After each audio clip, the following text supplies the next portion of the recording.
Hello, hello po mga katita!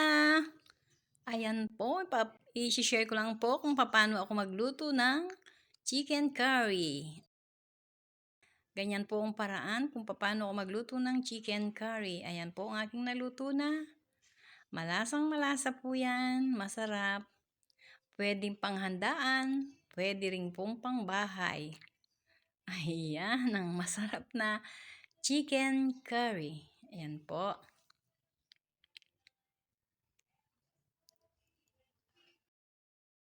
Po yung aking finished product. Una po, ang way ko, inuuna ko yung gulay. Yung pong patatas at carrots, ipiprito ko muna po. Hiniwa-hiwa ko na po kanina, binalatan.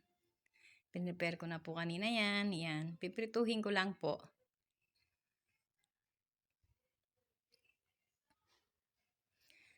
Ayan, ganyan lang po. Yan, pagluto na po, akin munang aalisin, set aside. At yung mantika po na pinagprituhan ko, yun din po yung ipanggigisa ko. Ayan po, inuna ko na yung luya. Prepare ko na din yan kanina, yung mga rekadong yan. Ay ingredients. Luya. Ako po luto-luto ko yung luya, pakagisa-gisa ko para lumabas yung lasa at para hindi po sariwa yung lasa ng luya. Then, sunod ko na po yung bawang, sibuyas. Ayan po. Simpleng-simpleng paraan po ng pagluto niyan. Ganyan po ang way ko. Yan, patis.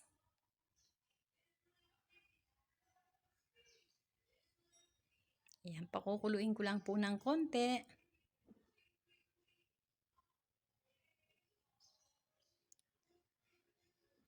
Ayan, luto na po. Lumabas na yung aroma niya.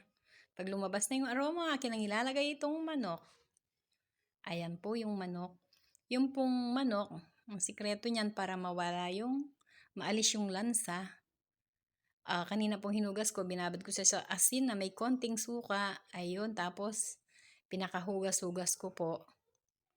Wala na yung dulas-dulas. Di ba pagka binanlawan yan, may dulas-dulas yung manok. Yun po yung nakakalansa, di ba? Ayan po, hinugas ko ng tubig na may asin at konting suka. Ayan, wala na yung dulas-dulas.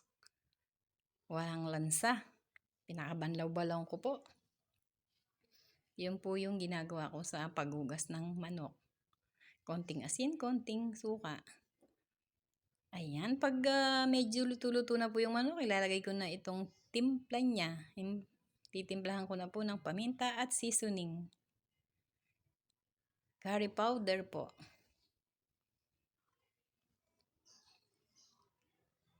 Ayan. Halu-haluin lang po. Yan, ganyan lang po. Mabilis lang po.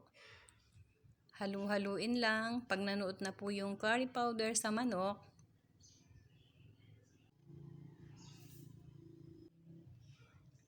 ayan po, akin lang patutuyuin ng konti. Hanggang manuot po yung lasa sa manok.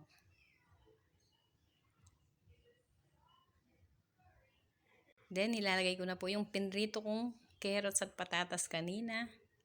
Ipaghalo-halo ko na. Ayan po, pakukuluin ko uli.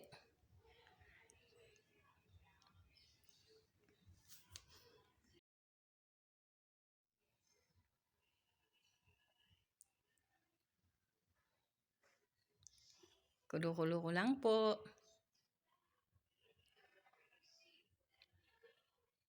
Para manuot yung lasa. Pag kulong-kulo po, manunuot yung lasa sa manok. Masarap.